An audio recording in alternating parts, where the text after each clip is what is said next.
തിരുവനന്തപുരം ബാലരാമപുരത്ത് കൊല്ലപ്പെട്ട 2 വയസ്സുകാരിയുടെ അമ്മ ശ്രീതു സാമ്പത്തിക തട്ടിപ്പ് കേസിൽ റിമാൻഡിൽ. ശ്രീതുവിനെതിരെ 10 പരാതികളാണ് പോലീസിന് ലഭിച്ചിരിക്കുന്നത്. കമലേഷുണ്ട് വിവരങ്ങൾ നൽകാൻ. കമലേഷ്, ഈ 10 പരാതികളും ദേവസ്വം ബോർഡിലെ നിയമനവുമായി ബന്ധപ്പെട്ടുള്ള സാമ്പത്തിക തട്ടിപ്പ് കേസാണോ? വിവരങ്ങൾ.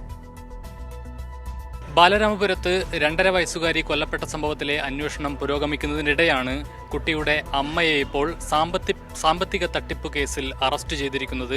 10 പരാതികളാണ് ശ്രീതുവിനെതിരെ പോലീസിൽ ഇപ്പോൾ ലഭിച്ചിരിക്കുന്നത്. ഇതിൽ ഒരു പരാതിയിലാണ് FIR രജിസ്റ്റർ ചെയ്ത് അറസ്റ്റ് രേഖപ്പെടുത്തിയിരിക്കുന്നത്.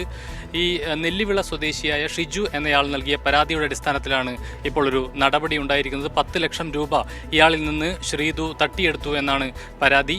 ഈ ദേവസ്വം ബോർഡിലെ നിയമനവുമായി ബന്ധപ്പെട്ട് അവിടെ ഡ്രൈവറായി ജോലി നൽകാമെന്ന് പറഞ്ഞ് വ്യാജരേഖയുണ്ടാക്കി പണം തട്ടിയതാണ് ആയാണ് കേസ്. അവിടെ ഓഫീസുമായി ബന്ധപ്പെട്ട് അവിടുത്തെ ഉദ്യോഗസ്ഥയാണ് എന്ന വ്യാജരേഖയുണ്ടാക്കിയാണ് ഈ ഷിജുവിൽ നിന്നും 10 ലക്ഷം രൂപ തട്ടിയെടുത്തിരിക്കുന്നത്. ഇതുപോലെ 10 പരാതികളാണ് നിലവിൽ ഈ ശ്രീതുവിനെതിരെ ഉള്ളത്. ഈ പരാതിയിൽ മറ്റു 9 പരാതികളിലും പരാതികൾ പരിശോധിച്ചതിന് ശേഷം നടപടി ഉണ്ടാകുമെന്ന് SP വ്യക്തമാക്കുകയും ചെയ്തു.